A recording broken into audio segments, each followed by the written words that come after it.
Jesus. Amém.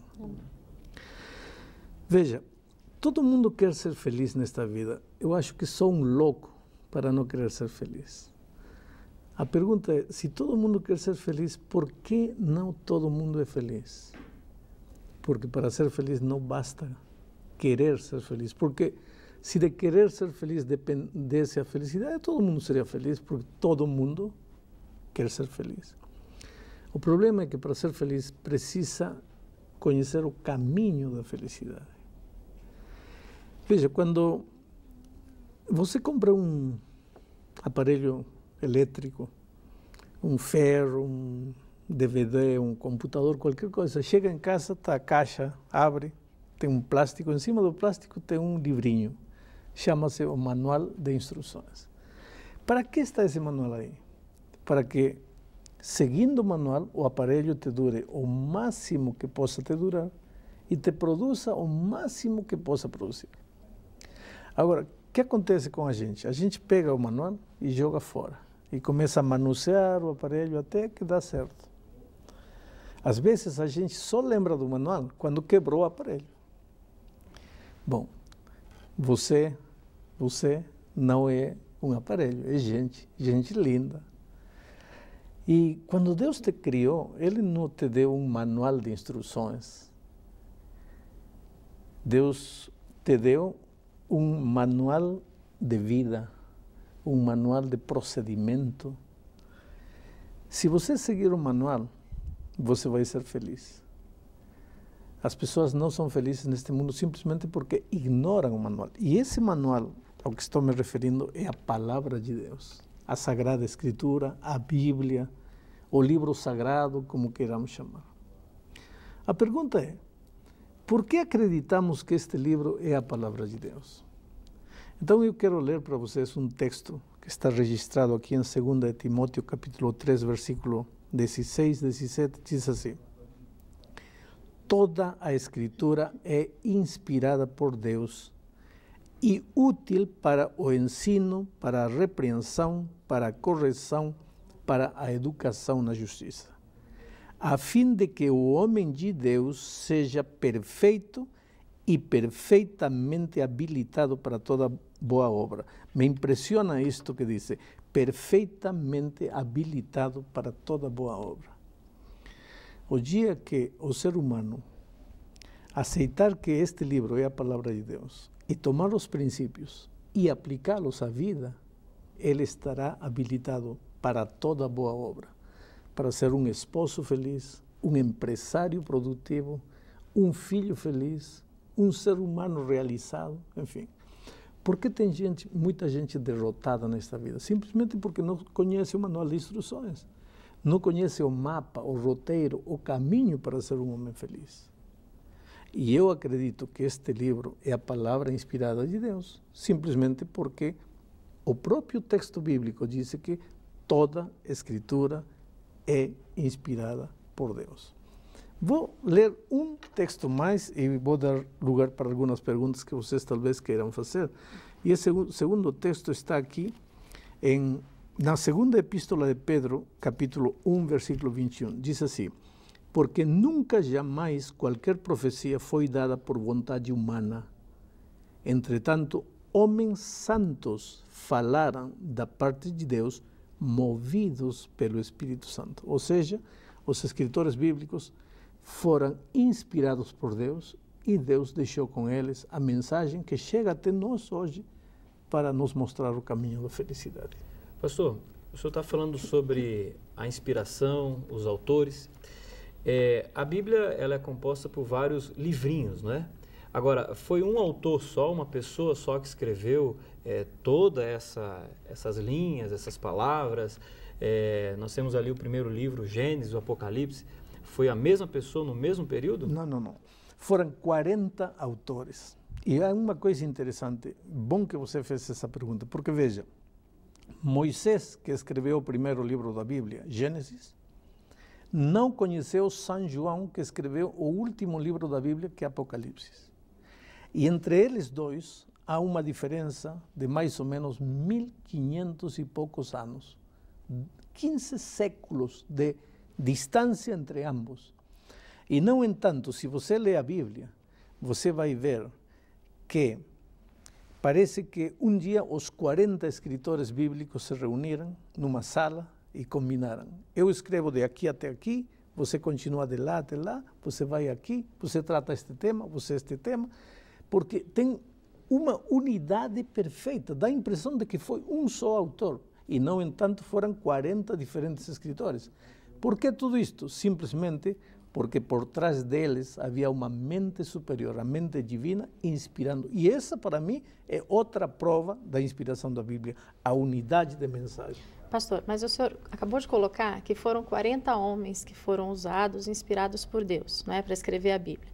Agora, esses homens, vocês dizem que foram inspirados por Deus, mas quem me garante que eles realmente foram inspirados? Porque eu posso chegar para o senhor, escrever um livro e falar, olha, pastor, eu fui inspirada e está aqui o meu livro, só tem que acreditar nele. É verdade, é verdade. Como é que é isso? Se a declaração dos escritores bíblicos que dizem que foram inspirados por Deus fosse a única prova da inspiração da Bíblia, você teria razão. Mas acabo de mencionar outra razão para a inspiração da Bíblia, que é a unidade de mensagem. Como você explica que 40 autores que não se conheceram escreveram a mesma coisa? Mas tem mais, tem profecias bíblicas que provam que uma mente que conhece tudo, que conhece o futuro desde o passado, inspirou a esses escritores bíblicos. Por exemplo, só vou te mencionar o caso de Isaías. Aqui em Isaías 40, 22, encontro uma coisa interessante. Diz assim: Ele, referindo-se a Deus, é o que está assentado sobre a redondeza da terra, cujos moradores são como gafanhotos. Quer dizer, Isaías, muitos séculos atrás, dizia que a terra era redonda. Só que a ciência não acreditava. Vocês conhecem um pouco da história. Até 400 anos atrás, 500 anos atrás, as pessoas pensavam que a terra era plana, era quadrada, e a Bíblia dizia, não, a terra é redonda. Então a ciência daqueles dias dizia, quem tem razão? A Bíblia, aquele livro, ou a gente que é a ciência? Se nós, os cientistas, estamos dizendo que a Bíblia, que a terra é quadrada, é plana, é plana. E, no entanto, o 12 de outubro do ano 1492, Cristóbal Colombo chegou à América e provou para o mundo que a Terra é redonda. E a Bíblia tinha razão. Mas, para mim, a maior prova de que a Bíblia é a palavra de Deus é o poder transformador que a Bíblia tem. Porque você pode ler qualquer livro, história, geografia, literatura, aumenta teu conhecimento, aumenta tua cultura, mas tua vida não muda. Agora, é impossível ler a Bíblia sem que a tua vida não mude. Eu tenho visto jovens drogados, maridos que tinham abandonado a mulher, os filhos, bêbados, assassinos, ladrões, serem transformados pelo poder da palavra de Deus. Pastor, o senhor está falando sobre toda a Bíblia e a ação transformadora da Bíblia. Mas que Bíblia é essa? Porque esses dias eu fui numa livraria e eu vi ali, primeiro, Bíblia com capas, tinha capa rosa, branca, preta, tudo quanto era cor. E me parece que existiam algumas diferenças entre uma Bíblia e outra, principalmente entre os evangélicos e os católicos. Existem duas Bíblias? Como é que eu entendo isso exatamente? Veja, todas as Bíblias, evangélicas, católicas, sem religião, todas as Bíblias foram traduzidas dos mesmos originais antigos. Agora, naturalmente, a Bíblia foi escrita em hebraico e aramaico, o Velho Testamento, e em grego, o Novo Testamento. Mas a gente não fala nem hebraico, nem aramaico, nem grego. Então, era preciso que fosse traduzido para o português. Agora, se a pessoa que traduziu a Bíblia para o português era evangélico ou protestante, chamavam essa Bíblia de Bíblia protestante ou Bíblia evangélica. Se a pessoa que traduziu era um católico, chamam essa Bíblia de Bíblia católica. Mas todas as Bíblias são as mesmas Bíblias porque foram traduzidas dos mesmos originais. Pode haver diferença de palavras. Por exemplo, uma versão diz, e saindo Jesus da casa se dirigiu ao poço a beber água. Outra diz, e saindo Jesus do lar, dirigiu-se lá na fonte para beber água. Mas é a mesma coisa, praticamente. Pastor, mas a gente sabe que existem dois tipos de Bíblia, na verdade, né? Uma com um determinado número de livros e outra com alguns livros a mais. Então, por que esses livros não são considerados verdadeiros, não são considerados inspirados? A Bíblia tem 66 livros, mas a Igreja Católica reconhece 73 livros. Exato. Ou seja, alguns livros que a maior parte das igrejas não aceita como livros inspirados. E por quê? Vou te ler um texto da Bíblia que me ajuda para isto. Está em Romanos, capítulo 3, versículos 1 e 2. Diz assim, qual é, pois, a vantagem do judeu? Ou qual a utilidade da circuncisão? Qual é o privilégio que os judeus têm? E vejam que o versículo 2 diz, muita, sob todos os aspectos, principalmente porque aos judeus foram confiados os oráculos de Deus. Quer dizer, o povo judeu pode não ter aceitado Jesus, pode ter rejeitado Jesus quando ele veio a esta terra, o que quisermos.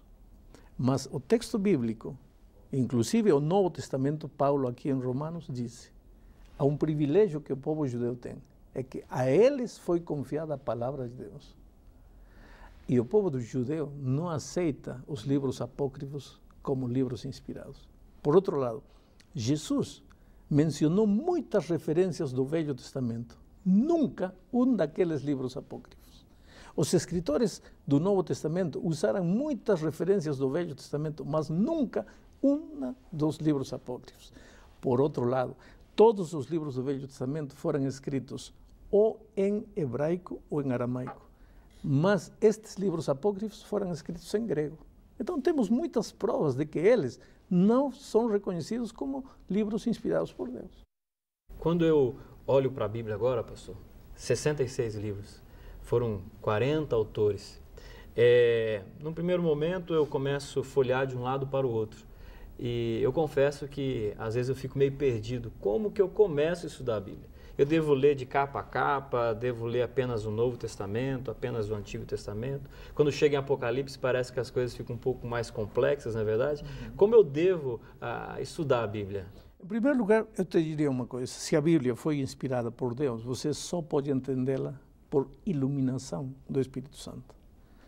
Então, antes de ler a Bíblia, antes de estudar a Bíblia, o que você tem que fazer é pedir ajuda divina. Porque se você vai à Bíblia com uma atitude eminentemente humana, você não vai entender a Bíblia.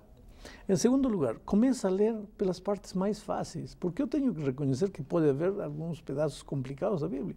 Começa pelos Evangelhos, o Evangelho de São João, que é lindo, Mateus, Marcos, Lucas, enfim. O que acontece? Isto é como comer jiló. Tem gente que diz, eu não gosto de jiló, mas nunca comeu, experimenta. Você vai ir gostando, e vai chegar um momento que não vai poder viver sem jiló. Experimenta a Bíblia, pouquinho a pouco, e você vai começar a sentir o sabor, e vai chegar um momento em que vai descobrir as verdades maravilhosas que, aplicadas à tua vida, vão te mostrar o caminho da felicidade. Pastor, mas uma dúvida. Se a Bíblia, o senhor falou para a gente no começo, a Bíblia é a carta de Deus para nós, não é? Normalmente, quando a gente escreve uma carta, a gente costuma ser muito claro no que a gente escreve, né? E eu acho a Bíblia muito difícil de ser compreendida, muito difícil. Tem muitos simbolismos, muitas profecias cheias de animais e períodos proféticos. A gente não entende por que Deus, ao inspirar as pessoas que escreveram a Bíblia, por que elas escreveram de uma forma tão difícil da gente compreender? Não podia ser mais claro, mais direto? Não seria tão mais fácil? Seria.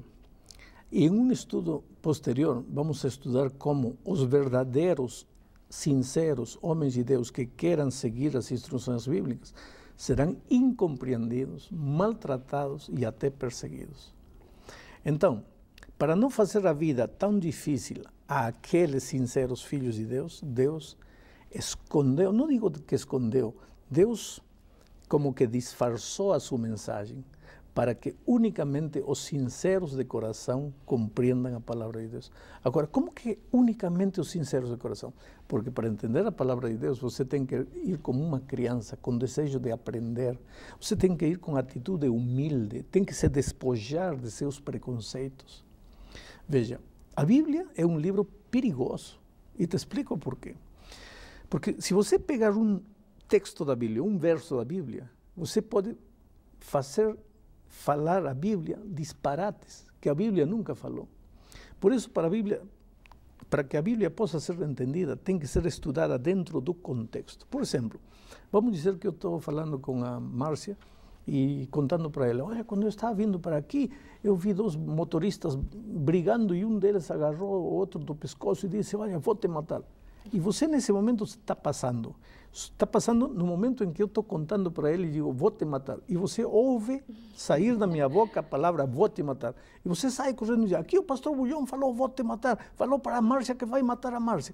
Espera, eu falei, vou te matar? Sim. Mas eu não disse que eu ia matar a Márcia. Eu estava contando para ela uma história. Mas você pega a palavra, vou te matar, e anda dizendo que... É decir, está escrito, mas não é isso que está querendo dizer. Para entender a Bíblia, você tem que ler o contexto, para saber o que o texto está falando. Agora vem uma pergunta que ninguém de vocês me fez. Por que com uma só Bíblia existem tantas religiões? Eu estava justamente pensando nisso, pastor, porque olha, tantas pessoas, justamente por ela ser muito complexa, cada um dá uma interpretação diferente. Como é que eu vou saber quem está falando a verdade? Aí que está, porque as pessoas pegam um verso, aqui diz assim, sim, diz assim, mas vamos ler o verso dentro do capítulo para ver de que está falando. Porque não é, diz assim, se você pega palavras isoladas, versos isolados, vai fazer dizer a Bíblia coisas que a Bíblia nunca falou. Por isso, para estudar a Bíblia, quer ver o que a Bíblia fala sobre graça, não pega um verso. Pega todos os versos da Bíblia que falam sobre graça. Quer ver o que a Bíblia fala sobre salvação? Pega todos os versos da Bíblia que falam sobre salvação. Não pode pegar um verso aqui isolado do texto e querer dizer a Bíblia diz isto porque não diz assim. Quando eu olho para a Bíblia, pastor, e de uma forma rápida, né? A impressão que me dá é que eu estou lendo um livro de história onde eu tenho o povo de Israel como centro. O povo de Israel realmente é o centro? Eu tenho que olhar para a Bíblia como um livro de história? Ou o que realmente é o mais importante de toda a Bíblia? Eu acho que o centro da Bíblia é o amor de Deus por você. Não por Israel, é pelo ser humano. Porque quando Deus criou Adão e Eva, não criou Israel. Adão e Eva não eram israelitas. Deus criou o ser humano e Cristo não morreu por Israel, morreu pelo ser humano. E quando Jesus voltar a esta terra, não vem para salvar Israel, vem para salvar o ser humano. É verdade que na Bíblia se menciona muito o povo de Israel, mas a Bíblia é uma carta de amor para você e para mim. E eu quero chegar ao fim deste estudo falando especialmente para você que está assistindo este programa. Veja, você é a coisa mais linda que Deus tem nesta vida. Ele ama você, Ele gosta de você. Ele gosta de você como você não tem ideia. Agora, você acha que Ele te criou e te colocou neste mundo e diz assim, agora você vire-se aí e tente ser feliz do jeito que você puder? Não. Neste momento, Ele conhece tuas lutas, conhece tuas dores, teu sofrimento.